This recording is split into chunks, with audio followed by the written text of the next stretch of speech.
সুস্থ থাকার জন্য হাইড্রেটেড থাকা অত্যন্ত গুরুত্বপূর্ণ, কিন্তু আপনি কি জানেন যে কিছু খাবার আপনাকে গোপনে ডিহাইড্রেট করতে পারে?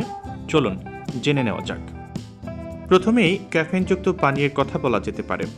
কফি, চা এবং কিছু কোমল পানীয়তে ক্যাফেইন থাকে যা হালকা মূত্রবর্ধক।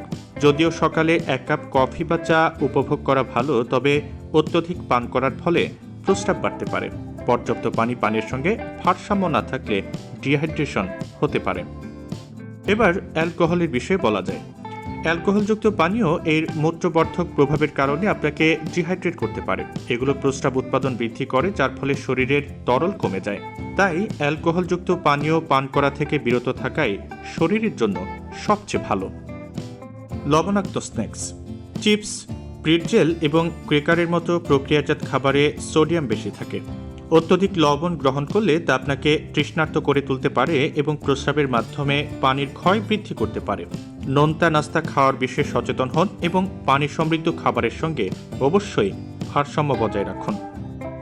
উচ্চ প্রোটিন সমৃদ্ধ খাবার, প্রোটিন সমৃদ্ধ খাবার যেমন লাল মাংস, হাঁস মুরগি এবং দুগ্ধজাত পণ্য ইত্যাদি ডিহাইড্রেশনে অবদান রাখতে পারে। আপনি যখন প্রোটিন গ্রহণ করেন তখন আপনার শরীর অতিরিক্ত ইউরিয়া তৈরি করে। এটি একটি বর্জ্য পদার্থ যা প্রস্রাবের মাধ্যমে বের করে দিতে হয়। এর ফলে পানির ক্ষয় বৃদ্ধি পায়। চিনিযুক্ত খাবার, কেক, কুকিজ এবং ক্যান্ডির মতো চিনিযুক্ত খাবারও আপনাকে ডিহাইড্রেট করতে পারে। আপনি যখন প্রচুর পরিমাণে চিনি গ্রহণ করেন তখন আপনার শরীর এটিকে পাতলা করতে পানি ব্যবহার করে, যা ডিহাইড্রেশনের দিকে নিয়ে যায়। তাই হাইড্রেটেড থাকার জন্য অবশ্যই তাজা ফল বেছে নিন। ঝাল খাবার, মশলাদার খাবার আপনার বিপাককে উদ্দীপিত করতে পারে এবং শরীরের তাপমাত্রা বাড়াতে পারে, যার ফলে ঘাম হতে পারে, যা আপনাকে ডিহাইড্রেট করে। মশলাদার খাবার উপভোগ করার সময় হাইড্রেটেড থাকার জন্য প্রচুর পানি পান করতে কখনোই ভুল করবেন না।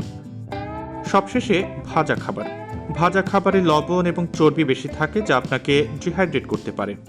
উচ্চ চর্বিযুক্ত উপাদান হজমকেও ধীর করে দিতে পারে।